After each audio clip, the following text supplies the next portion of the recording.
sur le cancer de l'ovaire, dans le cadre de Septembre Turquoise, qui est donc le mois, le mois du cancer de l'ovaire. Moi, je me présente, je suis Anne-Sophie Batz, je suis chef de service de chirurgie gynécologique à la CGT, donc je prends en charge les cancers de l'ovaire avec toute mon équipe.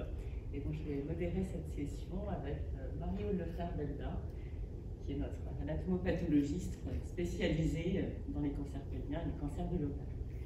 Nous allons commencer avec Coralie Marjorie, qui est la présidente de l'association Imagine, qui va commencer par une introduction donc, sur la prévention, le dépistage et la prise en charge des cancers gynécologiques. Bonjour à tous.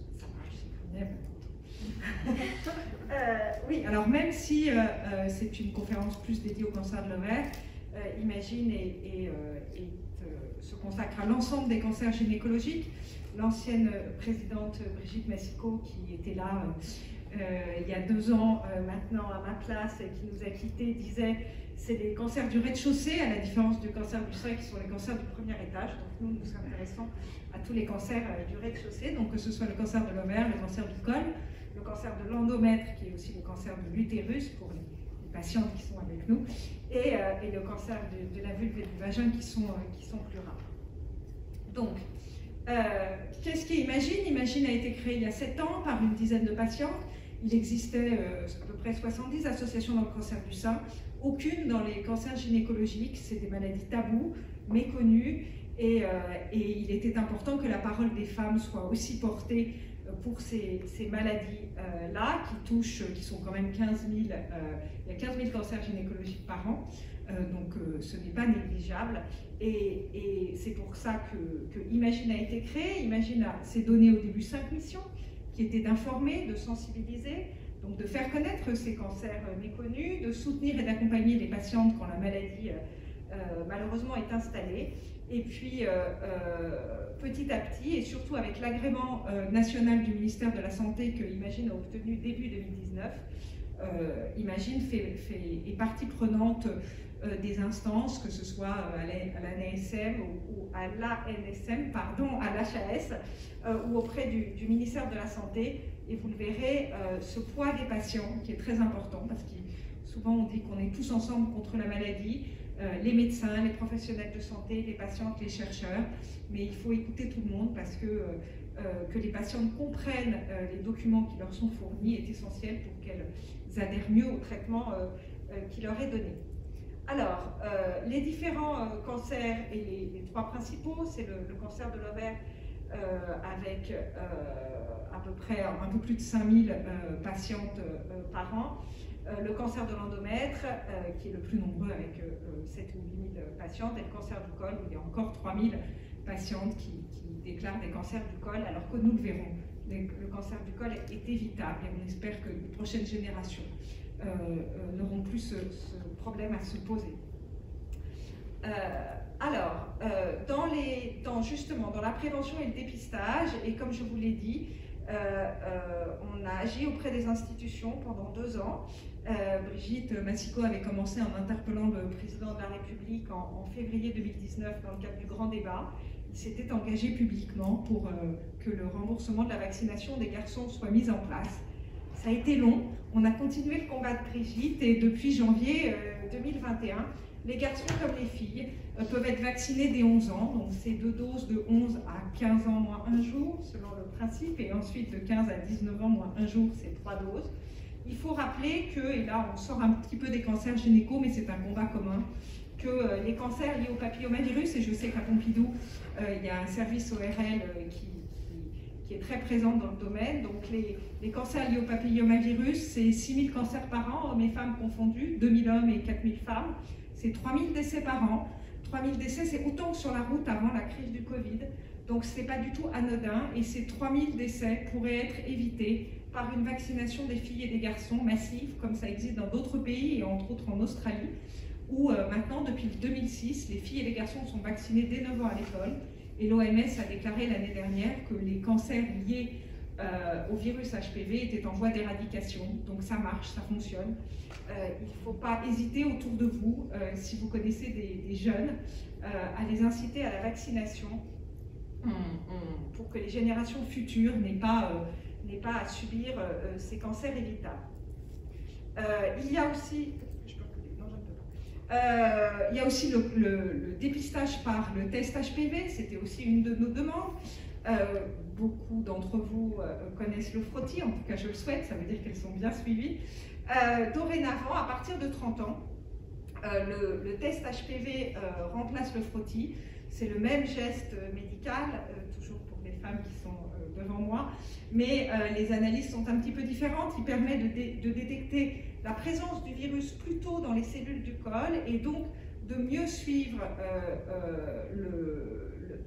les femmes qui ont une présence d'HPV et d'HPV avec une souche qui pourra être cancérigène, puisque l'HPV a plus de 40 souches et elles ne sont heureusement pas toutes cancérigènes. Il y en a 3-4 qui vraiment peuvent entraîner des cellules précancéreuses. Donc on prend la maladie plus tôt si elle est là, ce qui permet de faire du laser ou des conisations et d'éviter d'arriver à des traitements lourds que l'on peut connaître comme la radiothérapie, la chimiothérapie.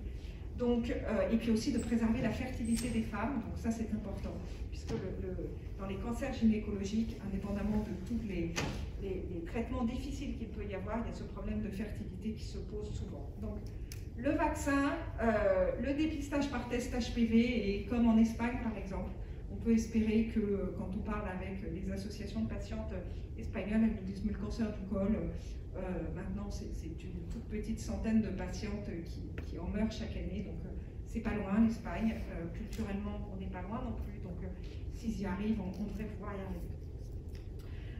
Alors, pour faire connaître ces vaccins, parce que c'est pas le tout d'obtenir la vaccination des institutions, il faut aussi le faire connaître au grand public. En fin de présentation, je vous passerai le spot qui est passé en janvier 2021 sur les chaînes de la TNT, comme on dit. Il y a eu aussi une grande campagne de presse avec pas loin de 70 titres qui ont relayé cette vaccination, mais on sait que ce n'est jamais suffisant, donc on va continuer pour que le plus grand nombre sache que ça existe et qu'on peut protéger nos enfants de ces virus et de ces cancers. Alors, dans la maladie, et il y a la prévention et le dépistage, comme vous l'entendez, c'est surtout dans le cancer du col, dans le cancer de l'ovaire qui est le thème de cette conférence. On l'appelle le cancer silencieux. Il a des symptômes ténus qui peuvent ressembler à des symptômes qu'on a en tant que femme tout au long de la vie, des troubles urinaires, de la constipation, des ballonnements. Donc quand c'est différent, et ça au bout de 7 ans d'Imagine et plusieurs centaines de patients croisés, beaucoup m'ont dit c'était pas pareil, c'était pas comme d'habitude. Donc il faut être attentif à ça, il faut en parler à son généraliste et son gynécologue, et avant, évidemment on ne pense pas au cancer de l'ovaire tout de suite, hein, ça reste un cancer rare, l'idée n'est pas d'affoler les foules, mais si ça persiste au traitement digestif, si on n'a toujours pas d'explication après plusieurs semaines, avant de faire une coloscopie qui est quand même un peu invasive, compliquée et qui entraîne une anesthésie générale, on peut penser par un médecin expert à une écho intravaginale qui permettrait de détecter un cancer de l'ovaire sur 2 en cas de symptômes. On n'envisage pas du tout un dépistage systématique comme vous pouvez le connaître par la mammo ou l'écho dans le cancer du sein, mais on pense qu'un cancer sur 2 pourrait être pris plus tôt, et c'est ça l'enjeu dans le cancer de l'ovaire, si on pensait à ces symptômes et qu'on n'arrivait pas à l'occlusion, comme malheureusement beaucoup de patientes qui arrivent chez Imagine ont pu le vivre. Donc pour le cancer de l'ovaire, on a toute une documentation, on a le stand en bas, je reconnais certaines d'entre vous qui sont déjà passées. Donc on a tout un petit dépliant sur les symptômes, les risques, et après sur la maladie. Il faut continuer à se faire suivre, que ce soit dans le cas du cancer du col, de l'ovaire, tous les cancers gynéco, même après la ménopause. Souvent, quand on fait des stands dans des endroits publics, comme les grands magasins, on nous dit « Oh là là, ça ne marche plus, donc j'ai plus besoin d'y aller ». Au contraire, la médiane du cancer de l'ovaire, c'est 65 ans. Donc, naturellement, vous comprenez que ça arrive souvent après la ménopause. Donc, il faut continuer à consulter très régulièrement un gynécologue, mais aussi une sage-femme, parce qu'on sait que le gynécologue est une denrée de plus en plus rare, une sage-femme ou un généraliste, un certain nombre de généralistes, quand on s'entend bien avec lui ou avec elle, s'il y a une relation de confiance, pourquoi ne pas coupler les visites habituelles par une consultation gynécologique. C'est en pensant aussi à ces cancers-là, auxquels on n'a pas assez pensé ces dernières années, qu'on pourra les prendre plus tôt et permettre des rémissions et des guérisons, puisque le troisième cancer, celui qui a le plus de femmes touchées, le cancer de l'endomètre avec 8000 cancers par an, est aussi celui qui frôle les 90% de rémission, guérison. Je ne sais pas très bien, ça c'est les médecins qui en fonction des pathologies disent rémission ou guérison, et parce qu'il a des symptômes, il y a des saignements, donc ça c'est un point important, des saignements entre les règles, des saignements après la ménopause, on consulte le plus vite possible. Encore une fois, l'idée de prendre la maladie tôt, c'est comme ça qu'on se donne les meilleures chances de s'en sortir. Ensuite, au quotidien, quand malheureusement tout ça n'a pas pu être évité, on a mis en place différentes choses. Imagine Écoute, ce sont 2 lignes téléphoniques avec des patientes au bout du fil qui ont traversé des traitements lourds et qui sont à même de dialoguer, de partager. Ce n'est absolument pas un remplacement de conseil médical, c'est plutôt un partage d'expérience, et c'est moins difficile de supporter les traitements et la maladie quand on sait qu'on est moins seul ou pas seul. Il y a les cafés Imagine, un peu notre best-seller. Même pendant la pandémie, on a continué en Zoom, mais on les recommence en présentiel partout en France, dans la vingtaine d'antennes qu'on a. Ça permet d'échanger sur les effets secondaires, la maladie, les suites de la maladie, parce qu'il y a des nouveaux traitements qui sont arrivés, dont on va sûrement vous parler, et qui permettent aux femmes de vivre plus longtemps, mieux, dans de meilleures conditions, avec un traitement de maintenance à la maison en comprimé. Et ça, c'est quand même la vraie révolution pour nous. Il y a le forum Imagine, et puis il y a la petite application Vic, notre compagnon virtuel, parce qu'on sait souvent que les nuits sont plus dures que les jours, et que c'est difficile d'avoir quelqu'un qui parlait directement la nuit. Et il a été relu par notre conseil scientifique de médecins, oncologues, chirurgiens, anapathologistes, donc ce sont des informations scientifiquement fiables et vérifiées. Par les temps qui courent, c'est des choses importantes à préciser. Et puis, comme je vous l'ai dit, on est tous ensemble contre la maladie. Donc, Imagine essaye d'accompagner les chercheurs pour donner des informations sur comment les patientes vivent la maladie. Et également, Imagine est l'association de patientes qui a le plus de patientes relectrices pour la Ligue contre le cancer, lire les notes d'information et les documents qui sont remis aux patientes, entre autres dans les essais cliniques. Les essais cliniques dans nos pathologies, c'est essentiel, puisqu'on adorerait que le standard thérapeutique ait un taux de réussite à 100% et guérisse toutes les patientes, mais ce n'est pas le cas, donc il faut continuer à chercher. Et pour ça, il faut proposer aux patientes des alternatives thérapeutiques. Et c'est important qu'elles comprennent ce qui va se passer et qu'elles y adhèrent pleinement et en connaissance de cause, qu'elles ne se sentent pas prises en défaut dans ces essais cliniques pour qu'elles comprennent les bienfaits que ça peut leur apporter. Alors, je vous ai parlé de ce qu'on avait réussi à obtenir, c'est-à-dire le remboursement de la vaccination des garçons et le test HPV en routine dans le cadre du dépistage organisé du cancer du col. Maintenant, on continue parce que le combat est long et difficile. Le cancer de l'ovaire est un cancer rare qui nécessite une prise en charge de spécialistes comme vous le faites ici. Mais pour ça, il faut que les patientes soient, on le dit souvent, actrices de leur maladie, sachent quelle est la prise en charge qu'elles vont avoir dans les centres autour d'elles, et qu'elles puissent avoir le choix en se disant tel médecin, tel centre a fait 10, 20 chirurgies dans le cancer de l'ovaire. La chirurgie du cancer de l'ovaire est très spécifique, c'est une chirurgie lourde et il faut des compétences particulières. Donc nous souhaitons, et Imagine a fait partie de la commission de l'Institut national du cancer avec des experts médicaux pour donner, faire des remarques sur ce qui nous semblerait nécessaire pour améliorer cette prise en charge. Donc on sait que c'est sur le bureau du ministre, pas très loin, on sait qu'il y a eu le Covid, un truc un tout petit peu important.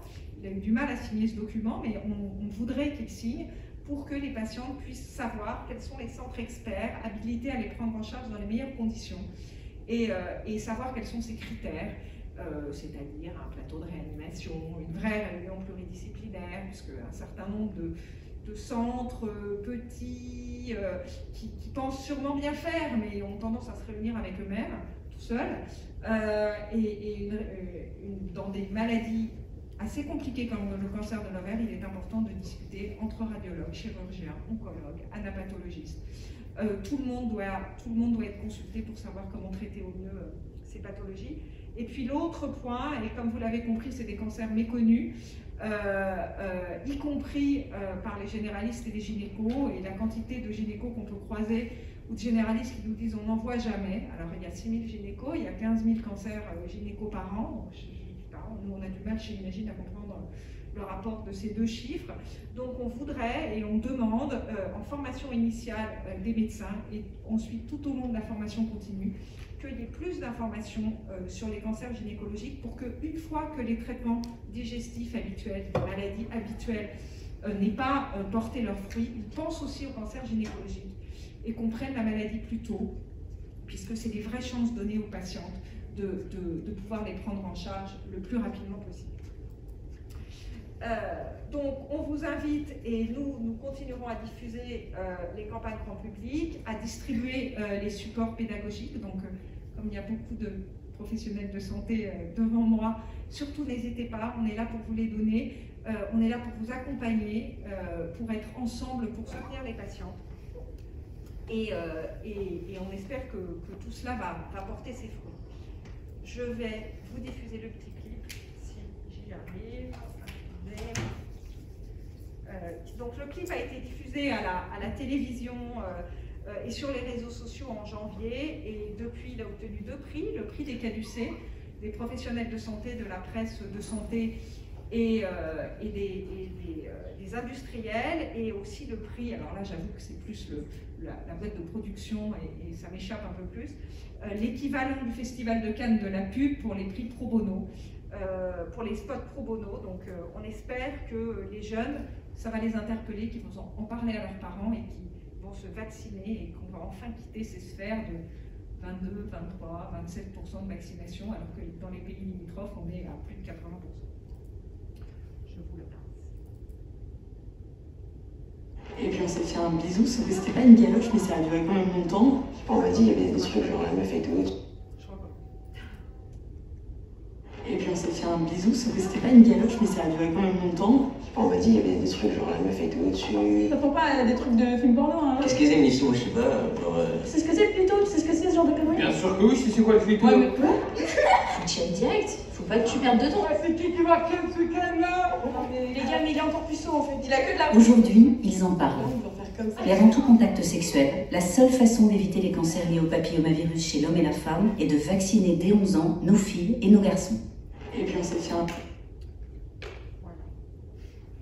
Est-ce que vous avez des questions? Bonjour à tous, donc merci pour cette invitation à parler. Alors en fait, je ne vais pas vous parler beaucoup de prédispositions génétiques, un petit peu, mais surtout de l'impact que vont avoir ces mutations, qui peuvent être effectivement des mutations identifiées chez l'individu, mais aussi des mutations spécifiques du tissu tumoral sur la prise en charge et le traitement des patientes atteintes de cancer de l'ovaire.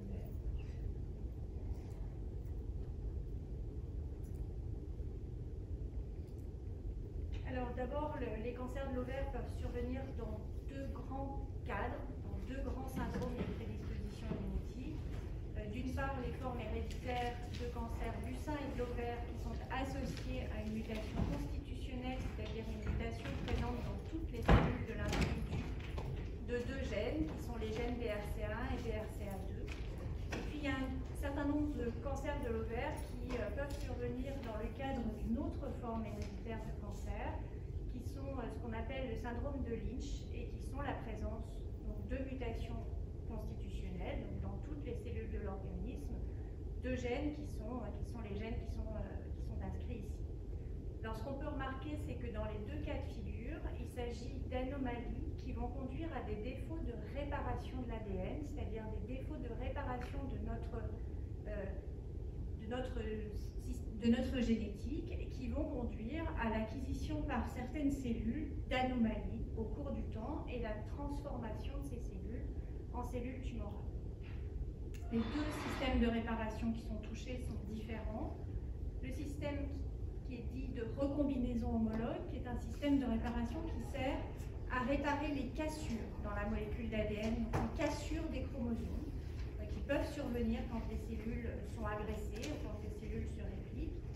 Et puis dans le cas du syndrome de Lynch, des anomalies de système de réparation qui touchent un système de réparation qu'on appelle le système de réparation des mésappariements d'ADN, c'est-à-dire globalement des erreurs qui surviennent au cours de la réplication des cellules. Les conséquences, on va dire, sur le phénotype, c'est-à-dire les conséquences sur les cellules sont différentes. Dans un cas de figure, on a une anomalie de réparation des cassures, donc des cellules tumorales qui vont avoir des chromosomes qui sont cassés, qui sont abîmés. Et dans l'autre cas de figure, on va avoir des erreurs qui touchent simplement le message, donc des petites mutations, des petites insertions des lésions. Donc ici, on a une anomalie, une instabilité qu'on appelle génétique, et dans l'autre cas de figure, on a une instabilité qu'on appelle chromosomique. Alors qu'est-ce qui se passe dans les cellules de l'organisme? Il n'y a pas de déficit de réparation, puisque le patient est porteur d'une anomalie, donc un gène qui ne fonctionne pas sur l'un de ses chromosomes, mais il y a le chromosome père qui, lui, possède un gène fonctionnel, et donc on n'a pas d'anomalie de réparation dans les cellules de l'organisme. Et puis, au cours de la transformation tumorale, il se passe un deuxième événement mutationnel qui fait que dans une cellule, eh bien, il y a une anomalie qui va toucher le deuxième allèle, ici une perte, donc un morceau de chromosome qui est cassé, qui fait que cette cellule n'est plus capable du tout de réparer les altérations génétiques et va commencer à voir s'installer une instabilité génétique ou chromosomique qui va faire que ces cellules vont finalement se transformer progressivement en cellules tumorales. Donc, l'individu est porteur d'une altération. Les cellules tumorales, elles, portent deux altérations génétiques du même gène. Donc ici, vous avez un descriptif des altérations génétiques qu'on peut identifier dans les cellules tumorales. On voit qu'on a les cancers de l'ovaire qui surviennent dans le cadre d'un syndrome de Lynch, qui ont des altérations génétiques un petit peu spécifiques, dont on ne reparlera plus dans la suite du topo, et qui sont plutôt associés à un pronostic favorable ou intermédiaire du cancer.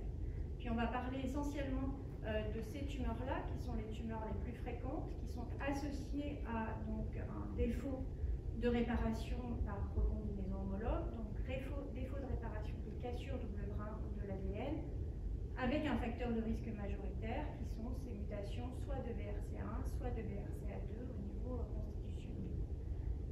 Et pourquoi est-ce qu'on s'intéresse particulièrement à ce groupe de cancers aujourd'hui? Eh bien parce que la présence de ce défaut de réparation va avoir un impact majeur en termes de prise en charge des patients, parce que de façon classique, ce sont des patients qui d'abord répondent bien à une chimiothérapie à base de platine, puisque le platine génère des altérations génétiques. Les cellules ne savent pas corriger ces altérations génétiques, donc elles sont sensibles et elles vont induire la mort cellulaire en présence donc, de la chimiothérapie. Et puis ces cellules sont aussi assez vulnérables à ces nouveaux traitements qu'on appelle les inhibiteurs de PARP. Donc je vais passer assez vite sur cette diapositive, et c'est juste pour vous rappeler que les PARP sont des enzymes qui interviennent dans plusieurs systèmes de réparation différents, des systèmes de réparation des cassures simples brins et un ensemble de systèmes de réparation qui permettent de réparer les cassures double brin. Et donc ce qu'il faut comprendre, c'est que dans un contexte où les cellules tumorales ne sont pas capables de réparer les cassures double brin, majoritairement parce que les gènes BRCA1 ou BRCA2 ne fonctionnent pas, l'utilisation d'inhibiteurs de PARP va conduire à ce qu'on appelle une létalité synthétique, c'est-à-dire que les cellules vont mourir, on va dire, de façon plus efficace, puisque c'est ce qu'on cherche, que les cellules qui n'auraient pas de défaut de réparation, puisqu'on va finalement toucher deux systèmes de réparation en parallèle, donc on va provoquer au niveau de la cellule tumorale un stress important, qui va conduire à la mort de ces cellules. Donc on l'a déjà dit, ces cellules qui ont un défaut de réparation. Lorsqu'on les traite avec des inhibiteurs de PARP, il existe un phénomène de littérité synthétique qui fait que les cellules meurent, et ces cellules sont aussi beaucoup plus sensibles aux sels de platine.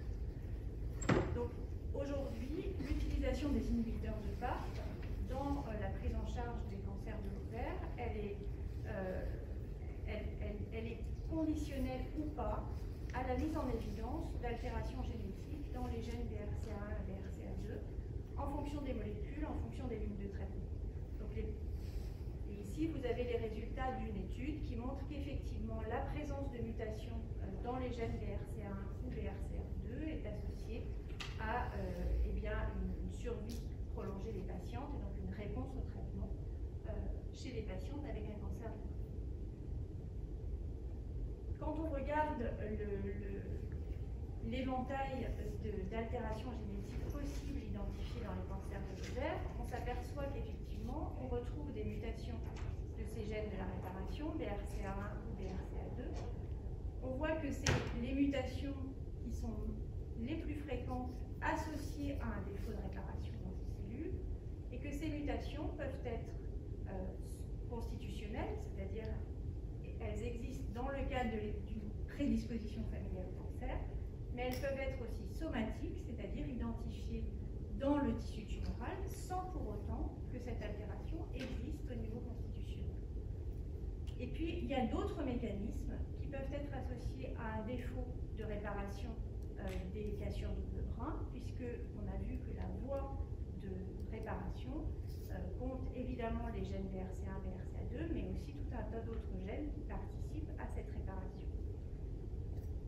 Donc, 50% des tumeurs de l'ovaire ont un déficit de réparation, et la question aujourd'hui, c'est de savoir comment on est capable au laboratoire d'identifier ces défauts de réparation par un typage qui peut être soit un typage constitutionnel, identification de mutations constitutionnelles de BRCA1 ou BRCA2, ou un typage somatique, ce qui permet de mettre en évidence des patientes qui auraient une tumeur de l'ovaire avec une altération de ces gènes uniquement retrouvés au niveau du tissu tumoral. Aujourd'hui, bien que ces altérations soient plus fréquentes au niveau constitutionnel que somatique, puisque à peu près 80% des patientes chez qui est identifiée une mutation des gènes BRCA1, BRCA2, cette mutation a un caractère constitutionnel. Aujourd'hui, il est assez clairement accepté que la recherche de ces mutations BRCA1 et BRCA2 doit avoir lieu sur le prélèvement tissulaire pour une visée theranostique. Donc l'objectif est d'identifier les patients qui répondent aux inhibiteurs de PARP, et on a bien montré que le bénéfice de ces inhibiteurs de PARP était identique que la mutation BRCA1 ou BRCA2 soit d'origine constitutionnelle ou d'origine somatique. Donc ce qu'il faut retenir de ça, c'est que le meilleur marqueur aujourd'hui de sensibilité aux inhibiteurs de PARP, c'est l'identification d'une mutation dans le gène BRCA1 ou BRCA2. Ce qu'il faut savoir, c'est que ces mutations sont des mutations qui sont des mutations associées à une perte de fonction du gène. Il n'y a donc pas de hotspot de mutation, et l'identification et la recherche de ces altérations nécessitent un séquençage complet des gènes BRCA1 et des gènes BRCA2. Ces mutations sont classées en 5 classes. Donc on peut retrouver des altérations qu'on classe en 5 classes.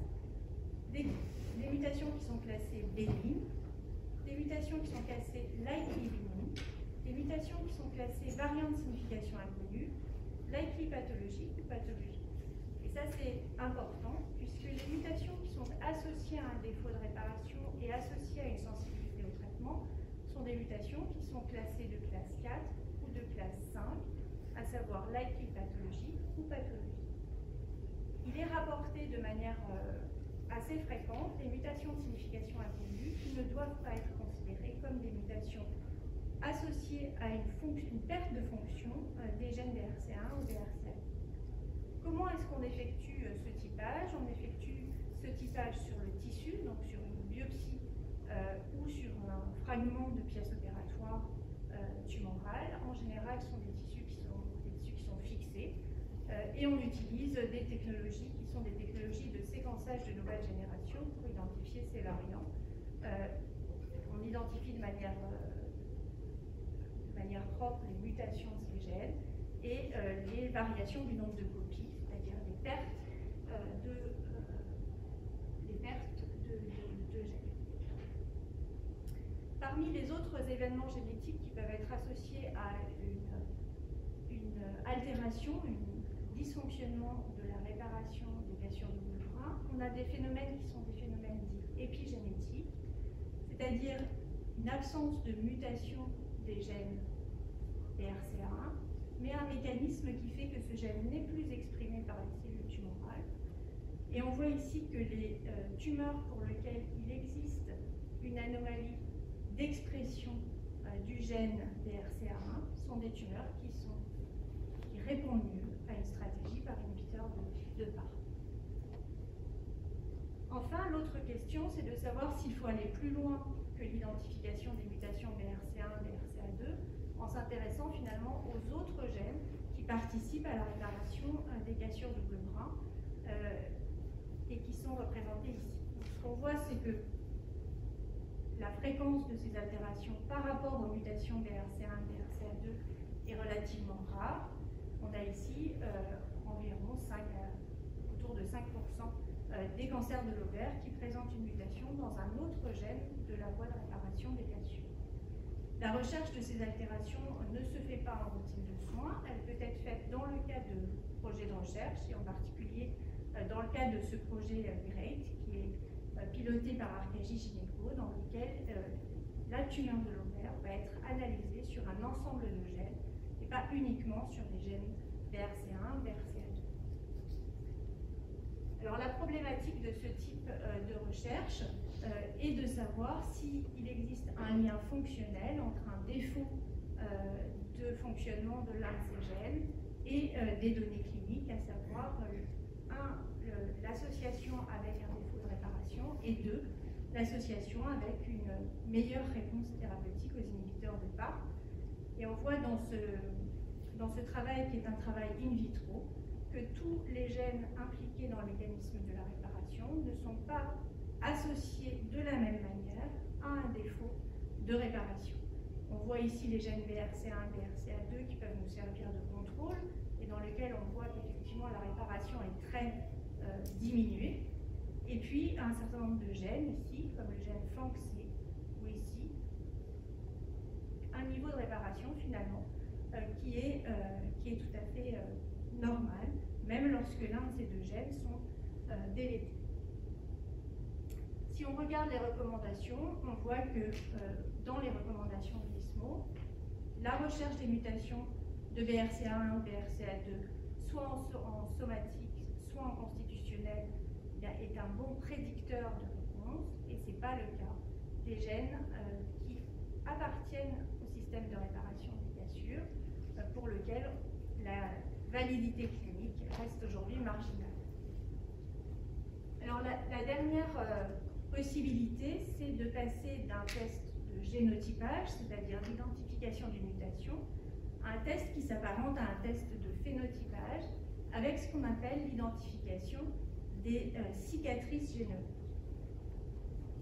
Donc on a vu que les tumeurs de l'ovaire qui présentaient des défauts de réparation des cassures double bras, eh bien, ont un profil chromosomique qui est extrêmement altéré. Ici, vous avez en fait l'image d'un profil chromosomique dans lequel on retrouve des pertes de fragments chromosomiques en dessous ici et des gains de fragments chromosomiques au-dessus, on va dire, de la ligne médiane. Et donc, ce qu'on voit, c'est que lorsqu'on compare un profil de cancer de l'ovaire avec altération du système de réparation des cassures double bras à une tumeur qui répare correctement ces anomalies génétiques, on a une différence majeure dans le profil chromosomique de ces deux tumeurs. Et donc c'est ce qu'on estime et c'est ce qu'on calcule sur la base d'un score quand on effectue des tests de recherche et de caractérisation de cette instabilité chromosomique par les tests pangénomiques de type Myriad Genetics. Donc Donc on est capable, en analysant la totalité du génome, d'identifier les tumeurs qui ont une augmentation anormale de cassures qui touchent les télomères, qui touchent des fragments chromosomiques au-delà du télomère. Donc aujourd'hui, pour la caractérisation de ces tumeurs, on a un certain nombre de tests disponibles au laboratoire. D'une part, la recherche des mutations dans les gènes BRCA1, BRCA2. Il existe aussi la possibilité d'identifier ces cicatrices génomiques qui sont en fait un reflet au niveau du tissu tumoral de l'existence d'une instabilité chromosomique.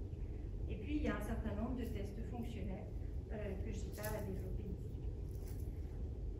Alors au final, comment est-ce qu'on identifie un statut d'instabilité chromosomique dans ces tumeurs de l'ovaire qui va permettre une prise en charge spécifique des patients et qui signe à la fois une sensibilité aux platines et une sensibilité aux inhibiteurs de PARP. On peut s'intéresser au niveau génétique à l'identification des mutations BRCA1 ou BRCA2 ou l'identification d'autres gènes qui appartiennent à la voie de réparation par recombinaison homologue.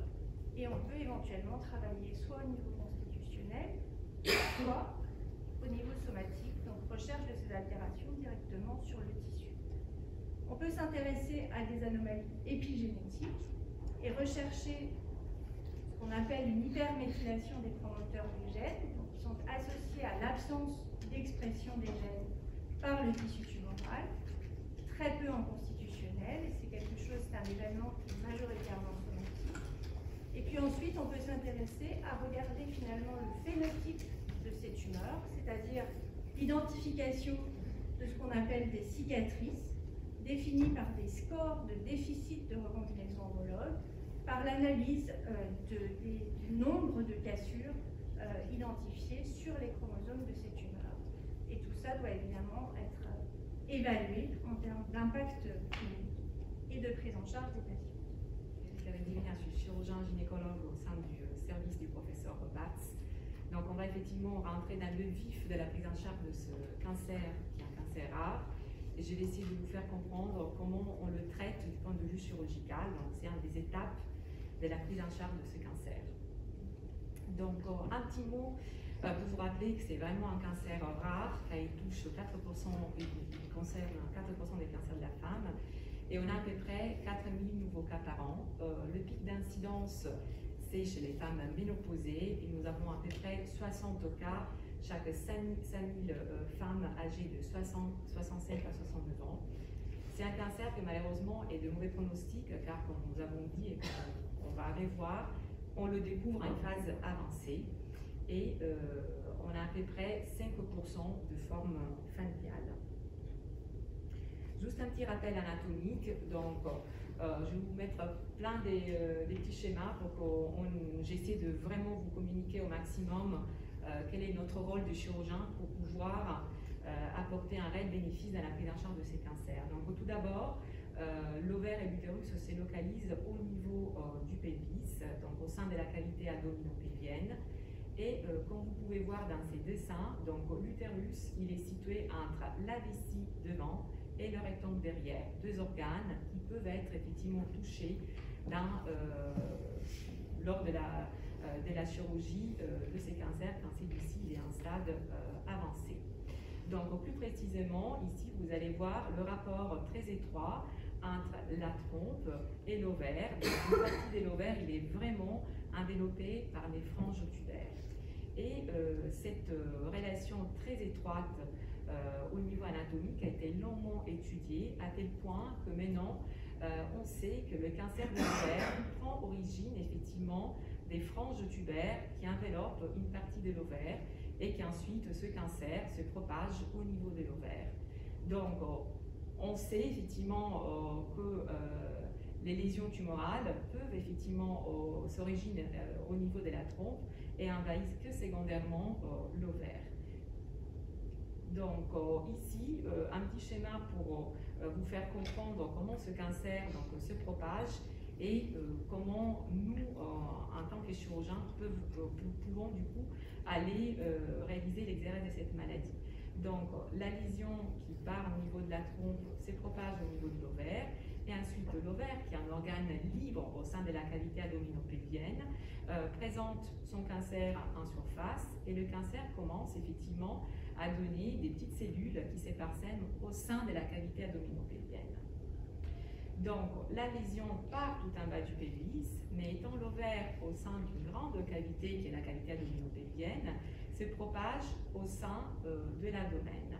Et que tardivement, il sort de cette cavité pour aller pouvoir donner des localisations dans des organes distants comme les poumons ou ailleurs, mais c'est vraiment des lésions très tardives qu'on voit très très rarement.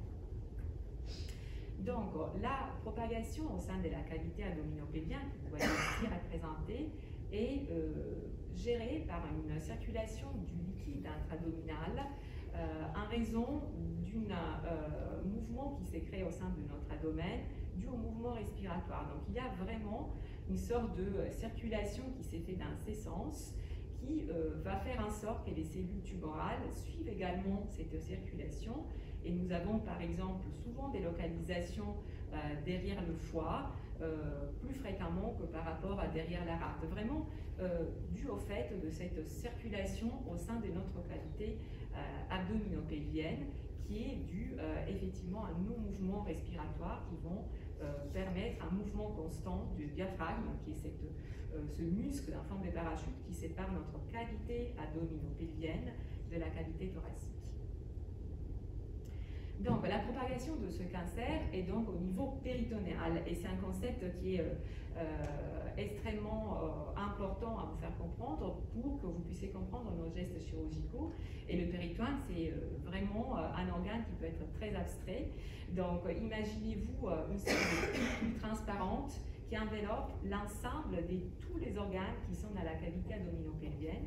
Et cette sorte de pellicule toute fine, en fait, il tapisse l'ensemble des organes et il se reflète dans tous les espaces entre les différents organes. Donc, c'est quelque chose vraiment d'extrêmement fine et c'est à la surface de ce péritoine que les cellules tumorales commencent à proliférer et que c'est seulement secondairement, une fois qu'ils dépassent cette pellicule, qu'ils peuvent attaquer des organes sous-jacentes. Donc, si la maladie est prise suffisamment à temps, effectivement, on peut se permettre d'épargner certains organes comme l'intestin parce qu'on va devoir que peler en surface ce feuillet sans devoir réaliser de vrais propres exérèses d'organes. Donc, comme on a déjà évoqué, cette maladie est une maladie asymptomatique parce qu'en fait, comme vous avez vu, ces cellules se diffusent au sein de la cavité et le fait qu'ils se posent tout simplement à la surface des organes, quand ils sont en forme de toute petite taille, ils ne donnent absolument aucun signe. Donc les signes sont totalement inspécifiques et ils surviennent effectivement quand la maladie est déjà à un stade très avancé.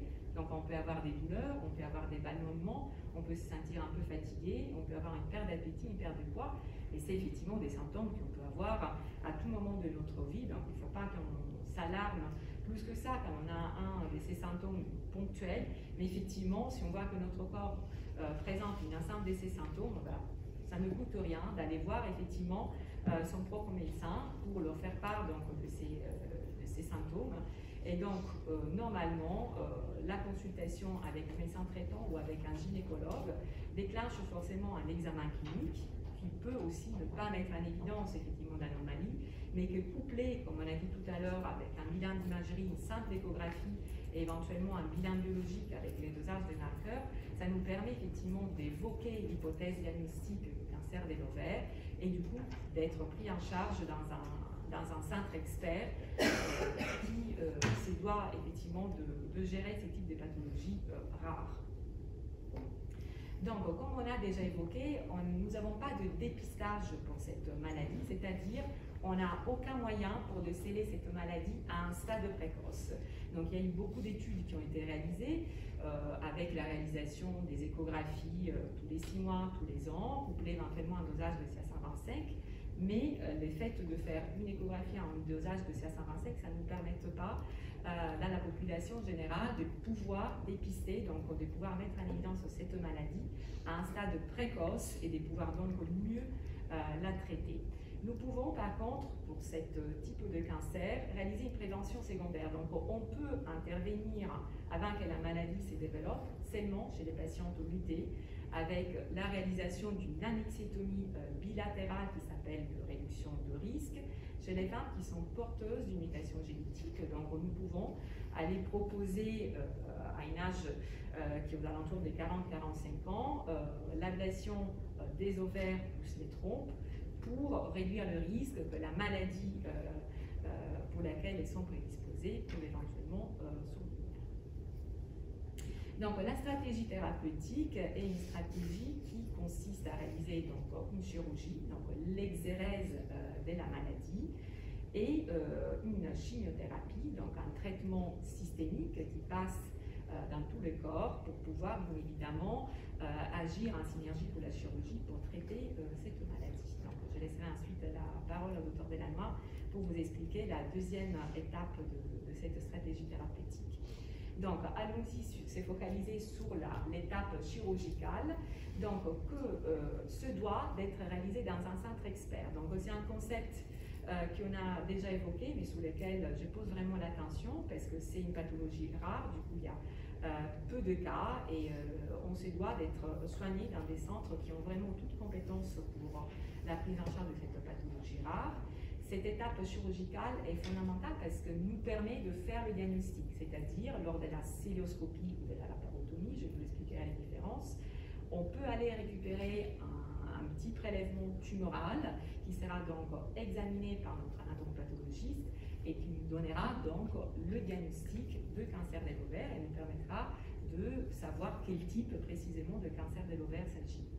Ensuite, lors de la chirurgie, on peut faire un bilan d'extension de la maladie, c'est-à-dire on peut savoir jusqu'à où la maladie s'est étendue au niveau de la cavité abdominopélienne, c'est-à-dire elle est restée qu'en bas, au niveau des ovaires, où elle a touché jusqu'à derrière le foie. Donc ça, c'est un élément très important pour qu'on puisse derrière calibrer le type de chirurgie, les types de traitements qu'on va devoir réaliser. Et ensuite, bien évidemment, la chirurgie nous permet de réaliser l'exérèse, donc d'enlever physiquement et pratiquement la maladie tout de suite, ou après la chimiothérapie, donc la maladie qui reste après le traitement systémique. Donc, en quoi ça consiste cette chirurgie du cancer de l'ovaire? Donc, la première étape, c'est souvent une célioscopie, donc avec des petites incisions cutanées. On va regarder dans le ventre pour réaliser un prélèvement tumoral et en avoir le diagnostic et en connaître le bilan d'extension. Ensuite, on peut passer à une laparotomie dans le même temps, c'est-à-dire une cicatrice plus large dans le ventre, lors de laquelle, en cas de stade de la maladie initiale, parce que bien évidemment, on a aussi des cancers de l'ovaire à des stades initiaux, on peut réaliser l'exérèse d'emblée de la maladie. Souvent, par contre, on peut se retrouver dans un cas de maladie plus avancée, mais pour laquelle on sait qu'on peut d'emblée retirer tout ce qu'on voit. Donc, on peut programmer une laparotomie dans un deuxième temps pour, bien évidemment, préparer la patiente à tous les gestes qu'on doit réaliser. Et la troisième option, c'est une laparotomie donc différée après la réalisation d'un traitement systémique, donc après chimiothérapie. Pourquoi? Parce que la maladie, elle est d'emblée assez étendue, donc on ne peut pas se permettre de retirer d'emblée toute la maladie. Donc on réalisera une chimiothérapie qui fera donc réduire l'étendue de la maladie et nous permettre d'aller retirer le résidu tumoral. Donc, à quoi ça consiste cette célioscopie? Donc, ça consiste à réaliser des incisions cutanées entre 10 mm et 5 mm, comme vous voyez ici schématisé. On introduit une caméra dans le ventre et des instruments qui nous permet du coup d'aller explorer l'ensemble de la cavité abdominopelvienne en connectant donc notre caméra avec un écran. Donc, avec une toute petite incision, on peut explorer d'une façon quasi exhaustive tout le ventre sans faire de grosses cicatrices, et pouvoir donc aller prélever des lésions tumorales pour en voir du coup l'étiquetage et surtout savoir jusqu'à où la maladie s'étend. Donc c'est une étape très importante. Ensuite, quand on doit aller réaliser l'exérèse de la maladie, la célioscopie, sauf les cas précoces, a ses limites parce qu'en fait, on nécessite pour pouvoir retirer correctement l'ensemble des lésions qui sont souvent très étendues, de devoir réaliser cette chirurgie par laparotomie médiane. Donc cette chirurgie Ça s'appelle chirurgie de cytoréduction ou en anglais de bulking, qui consiste vraiment à aller retirer l'ensemble des lésions tumorales dans le ventre. Et donc, comme vous voyez, ces lésions peuvent être localisées en différentes parties de l'abdomen et la cicatrice siphopubienne, ça nous permet bien évidemment d'être exposés pour pouvoir donc mobiliser le foie, l'estomac, le côlon et pouvoir du coup aller récupérer la maladie que, comme je vous ai montré initialement, peut se localiser dans tous les replis entre les organes. Donc c'est très important d'aller retirer toute la maladie parce qu'on sait jusqu'à aujourd'hui qu'effectivement la survie des patientes qui ont été prises en charge pour un cancer de l'ovaire est très liée à la maladie tumorale qui reste. Mais bon, normalement, si on a bien calculé notre parcours, en commençant par la chimiothérapie, en évaluant la réponse de la maladie dans le ventre, quand on se retrouve effectivement à réaliser la laparotomie pour la chirurgie des cytoréductions, on se doit de retirer l'ensemble des lésions qui sont dans l'abdomen. Donc, à quoi ça consiste cette chirurgie?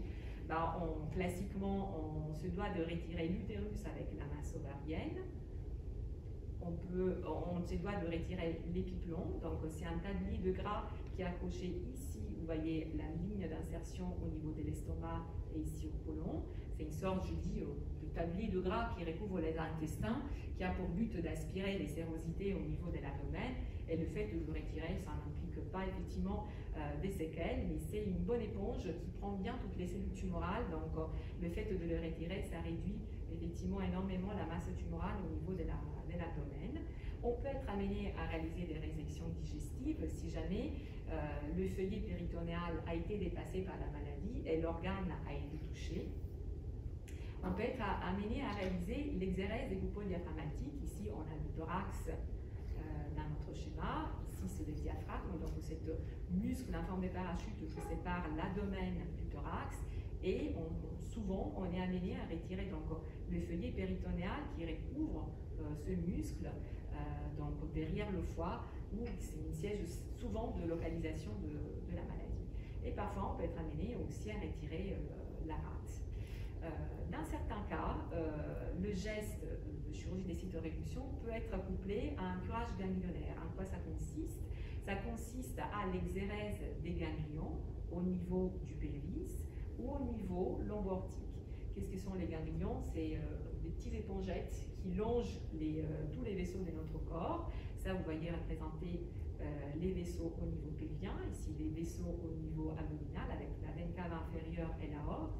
Et donc, ces petites épongettes qui longent les vaisseaux ont le rôle d'aspirer les sérosités autour des organes et ils font une sorte de barrière au cancer et donc ils sont souvent effectivement touchés dans les différents types de cancers. Maintenant, il y a eu beaucoup d'études dernièrement qui ont montré que le curage ganglionnaire n'est plus systématique dans la prise en charge du cancer des ovaires et on va devoir retirer ces petits organes, ces petites épongettes, que quand ils sont vraiment touchés. Si sous le bilan des stadifications initiales, les ganglions ne sont pas touchés, on ne va pas aller les réséquer. Bien évidemment, moins on enlève d'organes, moins on fait des dissections, bien évidemment, plus la récupération elle va être meilleure après l'intervention chirurgicale. Et donc la récupération est très importante parce qu'en fait, après la chirurgie, il y aura très souvent de la chimiothérapie. Donc il faut que les patientes arrivent en forme pour pouvoir recevoir le plus rapidement possible, dans les meilleures conditions, la chimiothérapie. Donc cette chirurgie des cytoréductions dont je vous ai parlé, c'est une chirurgie lourde parce que c'est une chirurgie donc, qui touche à plusieurs endroits de l'abdomen, qui est longue, qui peut durer entre 4 et 8 heures et que bien évidemment a des complications. Donc les complications peuvent être parfois sévères, parfois moins sévères. Donc vous voyez ici listées les plus fréquentes. Donc on peut effectivement saigner, on peut faire donc, des hémorragies, des hématomes qui nécessitent voire des reprises chirurgicales, voire des transfusions. Si on a réalisé une exérèse de l'intestin, donc on a fait une suture sous l'intestin, cette suture peut être fragile, donc il peut y avoir des fistules de cette suture digestive qui peuvent entraîner donc, des péritonites et des reprises chirurgicales. On peut avoir à toucher au système urinaire, donc on peut avoir des fistules au niveau du montage urinaire qui est réalisé. On peut avoir des épanchements pleuraux, donc si on a travaillé sous la hypodiaphragmatique, il peut y avoir du liquide qui s'accumule dans le poumon qui nécessite du coup d'être drainé. On peut avoir, en cas de curage ganglionnaire, l'accumulation de liquide lymphatique sous forme de poche, sous forme d'épanchement libre dans l'abdomen. On peut avoir des atteintes nerveuses ou des infections. Donc vous voyez, c'est des complications qui peuvent survenir facilement après une lourde chirurgie. Donc il faut qu'on calibre bien notre stratégie thérapeutique pour que ces complications soient vraiment le moindre possible et que la patiente sorte informe de notre chirurgie pour pouvoir recevoir les traitements complémentaires. Donc, comment on appelle cette chirurgie par rapport à comment elle s'encaisse avec la chimiothérapie? Donc, on peut l'appeler primaire si elle survient après la chimiothérapie, intervallaire si on réalise un peu de chimiothérapie, on fait la chirurgie et un peu de chimiothérapie derrière, ou une chirurgie des clôtures si celle-ci survient après tout le cycle complet de chimiothérapie. Donc cette stratégie est effectivement à étudier cas par cas en fonction des conditions des patientes et en fonction surtout de l'étendue de la maladie. Donc pour conclure, voici notre équipe au sein du service de chirurgie cancérologique, gynécologique et du sein avec le professeur Batz. Nous sommes 4 autres chirurgiens seniors. Avec moi, donc, le docteur Azanis, le docteur Nguyen et le docteur Poil. Nous avons 3 chefs des cliniques, le docteur Hachen, le docteur Simon et le docteur Jésus, et le docteur Dans, qui est un chirurgien senior temps partiel. Et donc, juste un petit mot, parce que nous sommes très fiers de l'excellente qualité de soins que nous offrons à nos patientes.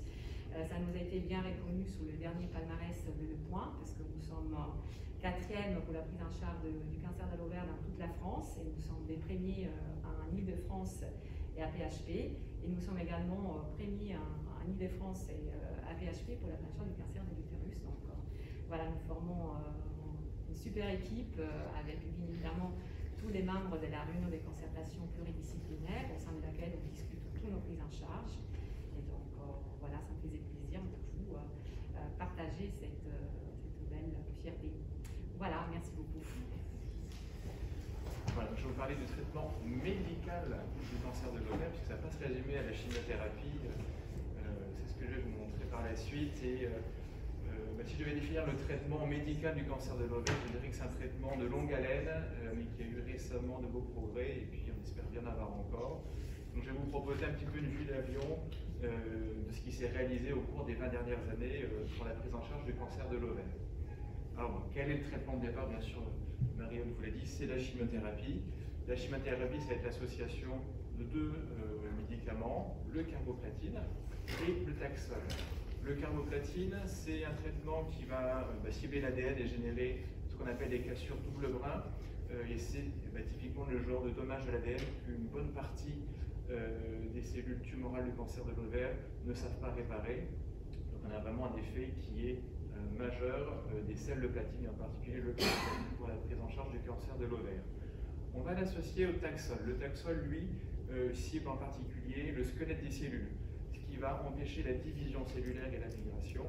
Et on sait que l'association de ces 2 traitements, carboplatine et Taxol, a vraiment une action qui est synergique pour contrôler le cancer de l'ovaire et induire des bonnes réponses tumorales. Alors bien sûr, ils ont leur mauvais côté, parce que le carboplatine, c'est un traitement qui va donner des nausées, des vomissements, des baisses de globules. Le Taxol, son principal défaut pour nos patients, bien entendu, c'est la perte des cheveux qui est complète. Alors, le mode d'administration le plus fréquent, c'est une grande injection de Taxol toutes les 3 semaines. Et on va répéter 6 à 9 fois avec le carboplatine au cours de la prise en charge de nos patientes.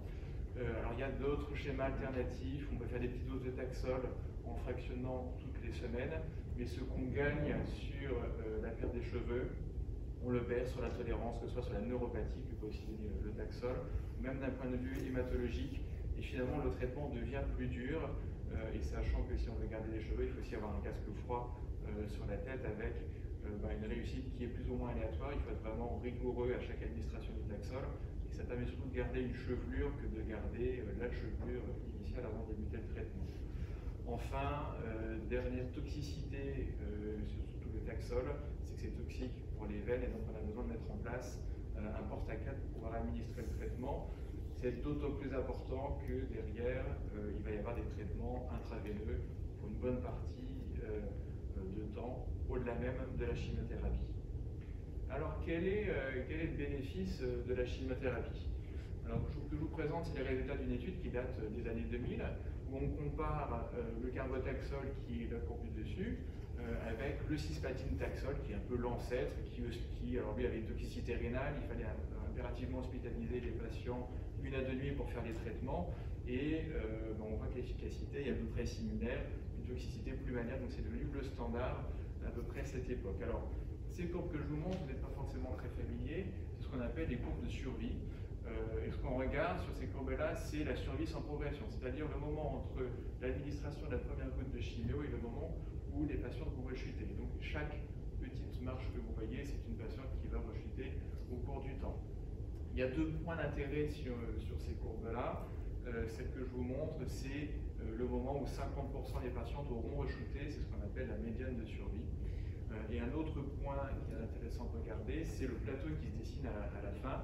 Alors bon, c'est toujours à interpréter avec précaution, parce que ça dépend du recul qu'on a sur l'étude, mais voilà, on peut estimer que ces patientes-là ne vont plus réchiter et donc seront probablement guéries. Et on voit que dans les années 2000, sous chimiothérapie, ce plateau se situe aux alentours de 25%. Alors, ce que je vous montre ici, c'est la même étude, et c'est vraiment pour vous illustrer de manière très évidente que la chirurgie est primordiale pour la prise en charge du cancer de l'ovaire, et qu'il faut que la chirurgie soit la plus complète possible. Donc, c'est les mêmes études, on a juste divisé en 2 nos patientes. Ce que vous voyez au-dessus, c'est les patientes qui ont une chirurgie complète, et là, on voit que le plateau, à 5 ans, il est plutôt de l'ordre de 40% quand il y a une chirurgie complète, et que si la chirurgie est incomplète, on est plutôt à 15%. Donc il y a vraiment un vrai intérêt à pouvoir faire une chirurgie complète, et ce qui nécessite vraiment une coordination entre les équipes d'oncologie médicale et de chirurgie pour savoir quand est-ce qu'on va opérer les patients, pour avoir cette chirurgie complète et au prix d'une morbidité acceptable. Donc c'est tout l'enjeu de discussion assez fréquente en réunion de concertation pluridisciplinaire, et les dossiers de nos patients passent plusieurs fois au cours de ce traitement. Alors maintenant, je vous emmène dans les années 2010 avec l'ajout du bevacizumab ou Avastin. Alors l'Avastin n'est pas une chimiothérapie, c'est un anticorps qui cible une hormone ou une espèce de facteur de croissance qu'on appelle le VEGF, et dont la fonction est de promouvoir la croissance de vaisseaux sanguins autour de la tumeur. Pourquoi la tumeur a besoin d'oxygène, de nutriments, et donc doit avoir une vascularisation qui lui est propre. Et donc l'intérêt de l'Avastin, en tout cas c'est comme ça qu'il a été développé et décrit, on s'aperçoit que ça joue aussi sur le système immunitaire, mais en tout cas l'intérêt de l'Avastin est d'aller couper ces vaisseaux sanguins pour empêcher le développement du cancer. Et là, si vous voyez sur ces courbes, le bénéfice n'est pas tant sur le plateau, parce qu'on reste sur de l'ordre 25 à 30% de patients sans rechute. Donc l'Avastin, c'est la courbe rouge, bleu, c'est la chimiothérapie sans l'Avastin. Alors le plateau est un petit peu plus haut parce qu'on a peut-être des patientes un petit peu moins graves dans cette étude que dans la précédente. Mais voilà, l'Avastin va surtout en fait repousser le moment de la rechute que vraiment nous aider à mettre des patientes en rémission. Alors l'Avastin joue sur les vaisseaux, donc ça va avoir des effets secondaires vasculaires, ça donne de l'hypertension artérielle, il peut y avoir un peu des toxicités rénales, des troubles de cicatrisation, et donc en particulier dans des situations où il y a des chirurgies un petit peu lourdes, ça nécessite là encore une coordination entre équipe médicale et chirurgicale pour savoir si on peut débuter l'Avastin et quand. Et ensuite, l'Avastin, c'est 1 an de traitement une fois que la chimiothérapie est terminée.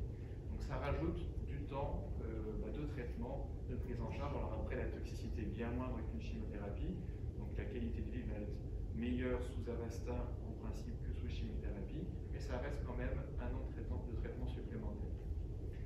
Et là, je vous emmène tout de suite en 2018 avec les résultats de l'étude Paola 1, qui est un peu une fierté française, parce que c'est une étude qui était promue par le Gynéco, le grand groupe d'investigateurs national français. Et qu'est-ce qu'on a fait dans cette étude? On a pris la chimio, on a gardé notre Avastin et on a rajouté un traitement par olaparib pendant 2 ans. L'olaparib appartient à cette famille des inhibiteurs de PARP, dont le professeur Blanc vous a beaucoup parlé. Et donc, si je devais un petit peu résumer le message qui nous a été donné, on dénombre grossièrement 4 mécanismes de réparation de l'ADN de manière générale. La plupart des cellules tumorales du cancer de l'ovaire ont un déficit qui correspond en fait à la perte des gènes BRCA, donc qui est la réparation des cassures double brin.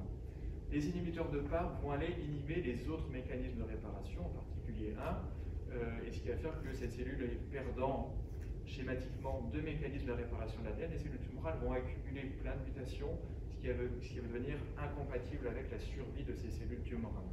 Et donc c'est ce qu'on appelle ce mécanisme de létalité synthétique, le gros mot est lâché, qui justifie l'efficacité des inhibiteurs de PARP dans le cancer de l'ovaire. Alors là, vous voyez, ce sont les résultats sur la population générale. On n'a pas encore ajusté le traitement au profil moléculaire. Donc quand on regarde, on gagne quand même quelque chose parce que notre plateau, il va peut-être être à 40%. Là encore, on a aussi un gain sur ce qu'on appelle les médianes de survie. Ce qui est très intéressant dans cette étude, c'est qu'on a deux tests compagnons. Le premier, c'est la recherche de la mutation de BRCA. Et ça, on le fait en routine. Mariotte, tu me diras, je pense que c'est 2015-2016 qu'on fait en routine chez nos patientes. Et le test que vous voyez en dessous, en orange, c'est ce fameux test de cicatrice génomique du défaut de réparation des cassures double brin qu'on appelle le test HRD, le test Myriad, qui va permettre aussi d'identifier ces patientes qui ont des tumeurs qui ne réparent pas bien leur ADN. Donc quand on regarde les mutations de BRCA, c'est 30% des patientes. Quand on regarde les patientes non mutées de BRCA, si on a appliqué ce fameux score test HRD, on va récupérer encore à peu près 20% de patientes supplémentaires. Et quand on regarde les courbes, c'est sans appel. Les mutations de BRCA, on a vraiment un plateau qui est à 70%, et il y a un gain en médiane de survie qui est majeur. Sur la diapositive que je vous montre, on arrive à peine à la médiane de survie. Là encore, c'est assez discutable, je ne pense pas que ce sera le résultat définitif. Quand on regarde les patientes qui sont non mutées à BRCA mais qui ont un score HRD élevé, on a quand même aussi un bénéfice, certes moindre, le plateau est plutôt de l'ordre de 50%, mais on prolonge aussi le temps sans rechute. Et donc c'est les deux populations de patientes qui tirent un bénéfice majeur de l'ajout de l'alaparib à l'Avastin et à la chimiothérapie. Je vous présente deux autres sous-groupes. Alors le test, là vous avez le score HRD faible, donc c'est 35% des patientes, et là on voit que les deux courbes sont plates. Donc on sait très bien que chez ces patientes, on peut faire de l'Avastin, mais rajouter de l'alaparib, il n'y aura pas de bénéfice. Donc c'est autant de durée de traitement et d'effets secondaires qu'on va pouvoir épargner aux patientes qui n'en tireront pas bénéfice. Et malheureusement ce test n'est pas parfait puisque dans 16%, le test n'est pas contributif. Alors on voit que dans ce sous-groupe, il y a quand même un bénéfice, donc c'est probablement un mélange de cette population-là et de celle-ci. Et il faut probablement aussi qu'on apprenne en pratique à faire des progrès pour diminuer cette proportion de patients tout test et non contributifs. Et ça, je pense que c'est une grande partie de ce progrès va reposer sur les chirurgiens, puisque c'est très important au moment de la cystoscopie de faire des prélèvements qui sont assez massifs, qui permettent d'accumuler du matériel pour faire ces recherches moléculaires. Et ensuite, juste à côté, Marie-Aude, notre anatomopathologiste, qui va aller chercher les échantillons où il y a la meilleure cellularité et qui seront les plus contributifs pour cette recherche. Et probablement qu'avec des ajustements de ce côté-là, on va réduire ce score de 16%, ce sera peut-être un petit peu moins. Donc voici un peu en résumé le traitement médical du cancer de l'ovaire, des progrès constants depuis les années 2000, puisque on part d'un plateau à 25%, à 40%, mais c'est vrai que ces derniers progrès, c'est surtout une moitié de nos patientes qui vont tirer bénéfice. Les patientes qui ont des mutations de BRCA, on est à peu près à 70% de patientes sans rechute et 50% pour ces patientes qui ont un test HRD positif. Alors, je ne le développerai pas ici parce que ça peut en parler des heures, mais même après une rechute, on vit de plus en plus longtemps. Il y a des progrès récents sur la chirurgie de la rechute. On sait qu'il y a certaines patientes à qui on peut proposer une chirurgie de la rechute. On vient d'avoir le congrès de l'ESMO, qui est le congrès européen. On a des données qui ont été présentées sur les inhibiteurs de PARP et on sait qu'on peut réexposer nos patientes aux inhibiteurs de PARP. Il y en a certaines, reste à savoir lesquelles, ce sera partie des progrès suivants, et qui peuvent encore tirer bénéfice des inhibiteurs de PARP. Et donc des progrès dans la personnalisation de la médecine. Le progrès majeur est sur le test moléculaire. Par contre, un petit peu le revers de la médaille, c'est qu'on a des traitements de plus en plus longs. Donc il va falloir déjà adapter notre communication en tant que médecin. On n'a peut-être pas encore intégré ces résultats de l'étude Paola. Et c'est vrai que souvent, quand on voit nos patients pour la première fois, on parle de la chimio et on se dit, bon voilà, c'est déjà lourd la chimio, est-ce qu'il faut que je parle du traitement de maintenance? Sauf qu'en fait, c'est très important d'en parler dès le départ des traitements de maintenance, parce que souvent nos patients vont se projeter sur une date de fin. Ça y est, je suis arrivé à ma 6e, 9e cure de chimio. Si à ce moment-là, on vient vous dire, en fait, il faut faire 2 ans de traitement en plus, 3 ans, parce qu'il y a certains traitements, c'est 3 ans, c'est quelque chose qui est très dur à accepter. Donc je pense qu'il faut très vite avoir une communication sur l'ensemble du traitement, même si, bien sûr, c'est lourd et très difficile à avaler lors de la première consultation.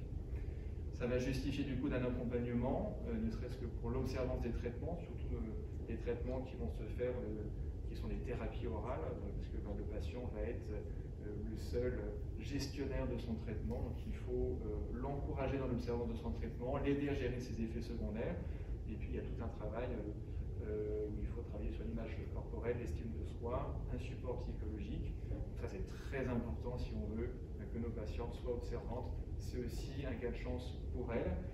Et puis dans les facteurs de personnalisation de la médecine, il y en a un qui est tout bête, et c'est l'âge, et je te remets l'article que vous en parlez. Ça fait comme transition? Est-ce que vous avez des questions sur ce que je vous ai présenté? Alors effectivement, j'ai fait une petite présentation sur la prise en charge gériatrique, parce que le cancer de l'ovaire, c'est quand même un cancer de la femme âgée. Soit 43% des cancers de l'ovaire apparaissent après 70 ans. Il y a un pic d'incidence autour de 75-79, avec effectivement une incidence qui baisse au fur et à mesure du temps. Les 80 ans et plus, c'est plutôt les patients que j'évalue quotidiennement, probablement aussi parce que c'est des cancers qui sont sous-diagnostiqués à partir de cet âge-là. C'est une pathologie de mauvais pronostic chez le jeune, mais ça l'est encore plus chez le sujet âgé, probablement parce que le diagnostic et la prise en charge est faite à un stade tardif. On a quand même tendance à minimiser les symptômes du cancer de l'ovaire. Elle est fatiguée, mais bon, à 85 ans, on est fatigué. Elle a des douleurs abdominales, c'est une colopathie, alors qu'effectivement, souvent, on les retrouve aux urgences, en consultation, déjà très altérées, avec des histoires de douleurs, d'asthénie qui perdurent depuis de nombreux mois. Il semble également que les patientes âgées ont moins accès à la chirurgie, et quand elles ont accès à la chirurgie, elle n'est pas complète, qu'elles ont effectivement moins accès à la chimiothérapie, ou alors on va faire une petite chimiothérapie, probablement avec des effets secondaires, mais pas très efficaces. Il y a aussi évidemment les comorbidités des sujets âgés. Les sujets âgés, ça a des pathologies hautes, des insuffisances cardiaques, des insuffisances respiratoires, du diabète, qui augmente le risque périopératoire, post-opératoire, en termes de morbidité, de mortalité, une surtoxicité de la chimiothérapie, et puis l'âge, on voit même le chiffre, a été identifié dans les études comme un facteur de mauvais pronostic, probablement en lien avec ce dont je viens de vous parler. Alors, pourquoi l'évaluation oncogériatrique? L'évaluation oncogériatrique, c'est parce qu'un sujet âgé, c'est un individu complexe et qui ne se résume pas à son âge. Ce que je dis souvent aux patientes que je vois en consultation, vous prenez 3 dames de 80 ans, elles vont être très différentes selon leur vieillissement, très différentes selon leur parcours de vie, très différentes selon les pathologies qu'elles ont eues.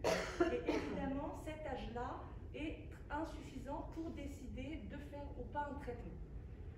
La population âgée est très hétérogène. On a tous en tête une dame de 90 ans qui est incroyable parce qu'à 90 ans, elle fait encore du sport et qu'elle fait des treks. Les profils sont vraiment très variés. L'évaluation gériatrique, le gériatre, nous, dans le service, on va évaluer les patients dans leur globalité et dans leur complexité. Le but de cette évaluation, c'est d'aider les chirurgiens, les oncologues à prendre la meilleure décision pour le patient, de rechercher les facteurs de fragilité, de les prendre en charge. Le but, c'est pas juste de les nommer ou de les lister, mais de voir ce qu'on peut faire pour améliorer les choses, et puis diagnostiquer et hiérarchiser les comorbidités. Le but étant de voir l'impact sur le devenir, donc essayer d'évaluer, d'estimer une espérance de vie, et puis un impact sur la tolérance. Est-ce qu'elle va pouvoir avoir une chirurgie? Est-ce qu'elle va pouvoir avoir une chimiothérapie? Et si c'est le cas, comment faire en sorte pour qu'elle soit la mieux tolérée possible avec le moins d'altération de la qualité de vie. Alors, qu'est-ce qu'on évalue quotidiennement? On va évaluer différents domaines. Alors déjà, l'état fonctionnel. C'est important de savoir l'autonomie de la personne, au domicile, mais également en EHPAD ou en ECD. Il y a différents lieux de vie, et c'est pas parce qu'on est en EHPAD qu'on ne peut pas avoir accès également à une chimiothérapie ou à une chirurgie quand évidemment l'évaluation gériatrique fait que la patiente n'est pas vulnérable. Alors, est-ce qu'elle peut se laver seule? Est-ce qu'elle peut s'habiller seule? Ça, c'est des vraies questions. Alors, c'est pas parce qu'on s'habille, on a besoin d'aide qu'on n'a pas accès à la chimiothérapie. C'est un peu plus complexe que ça. Néanmoins, ça nous donne un peu une idée. Est-ce qu'elle a des aides pour cela? Au-delà des activités de base, les activités instrumentales, est-ce que quelqu'un fait ses courses pour cette dame? Est-ce qu'elle sait utiliser le téléphone pour alerter, par exemple, s'il y a un effet secondaire pas toléré de la chimiothérapie? Est-ce qu'elle peut aller à la pharmacie pour acheter ses médicaments? Tout ça, on va les évaluer. La mobilité également. Est-ce qu'elle a chuté? Alors souvent mes patientes me disent oui, j'ai chuté, mais vraiment c'était tout bête. On ne chute malheureusement pas de manière anodine. La chute, c'est un marqueur de fragilité et il faut le prendre en compte. Les chimiothérapies dont vous a parlé le docteur Delannoy, il y a du Taxol. Le Taxol, ça peut donner des neuropathies. Les neuropathies, ça peut majorer les troubles de la marche. Et donc effectivement, si on arrive à identifier ces troubles de la marche et mettre en place une prise en charge, on peut diminuer ce risque-là.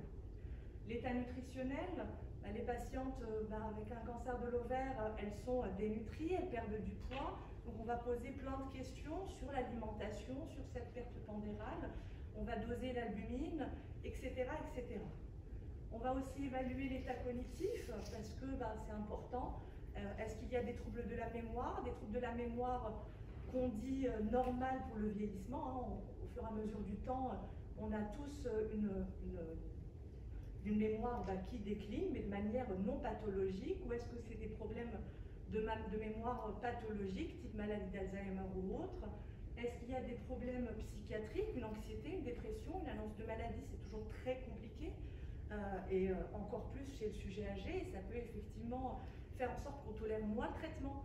Et ça a été démontré dans quelques études. Les comorbidités, nous on va revoir un peu de manière très générale les maladies des patients. Par exemple, le diabète, parce que ça peut donner des neuropathies, la même chose.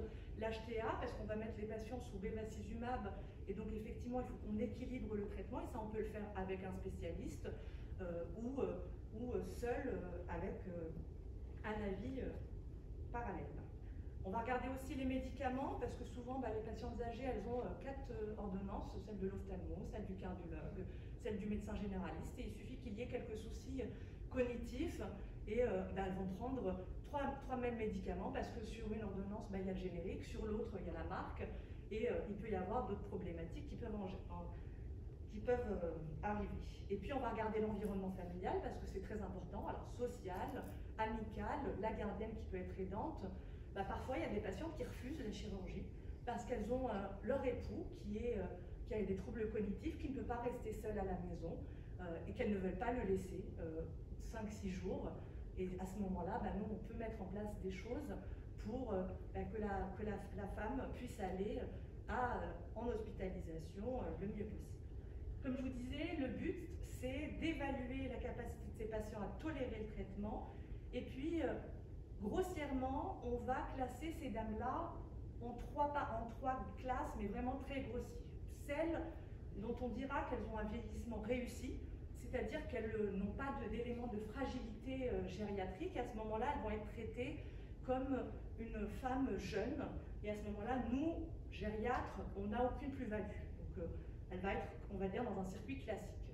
Il y a les patientes qui vont avoir un vieillissement pathologique, et c'est souvent des dames pour lesquelles un traitement n'est probablement pas indiqué, parce que le risque de mortalité, de surtoxicité, d'altération de la qualité de vie est beaucoup plus importante que le bénéfice que peut apporter un traitement par chimiothérapie ou chirurgie. Et le plus important, c'est cette classe-là, dont je m'occupe surtout, qui est la patiente vulnérable, qui est un entre-deux, qui a des éléments de fragilité, qu'on peut améliorer, qui pourraient tolérer le traitement, mais sous couvert d'un plan de soins personnalisé. Comme je vous disais, le but, c'est pas de lister ces fragilités, mais de mettre en place des aides.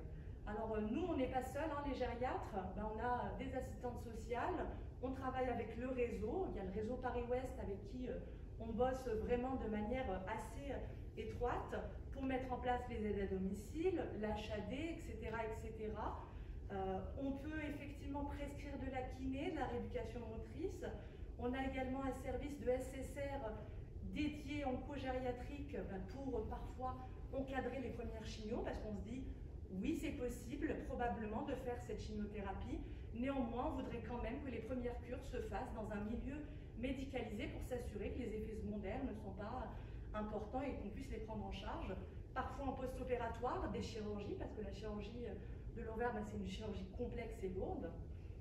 On peut effectivement s'aider d'une consultation avec une diététicienne, mettre en place des compléments alimentaires, oraux, parentéraux, entéraux.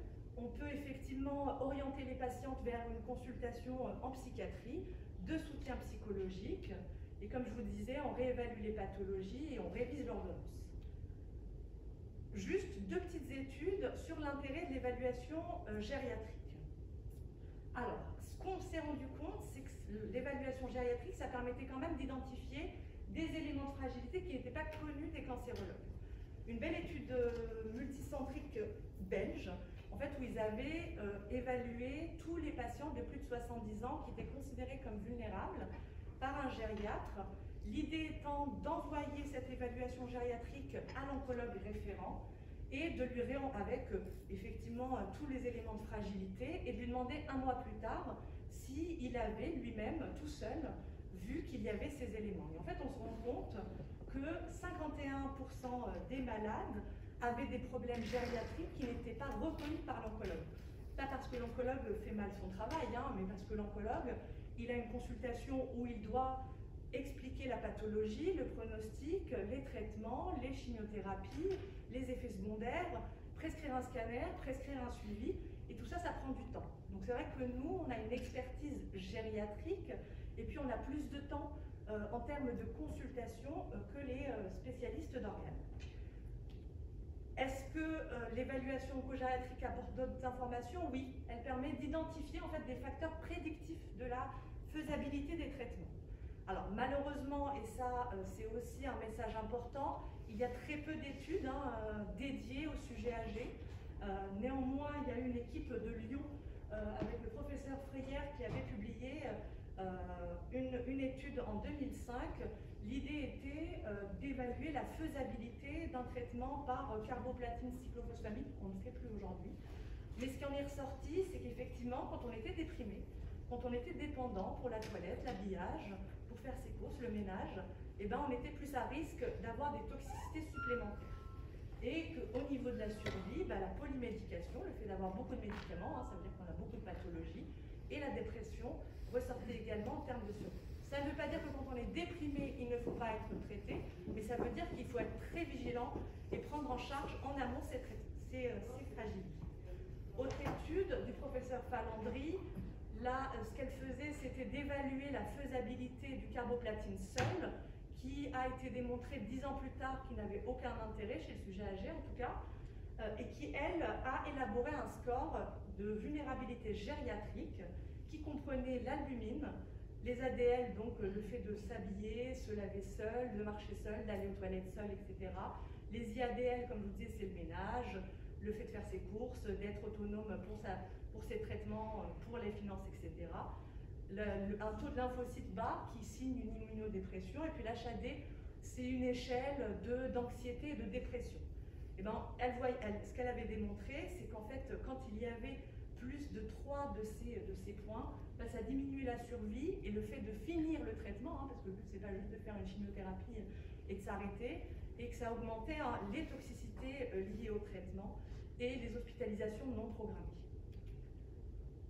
Juste un point sur les recommandations qui parlent de plus en plus de l'évaluation oncogériatrique.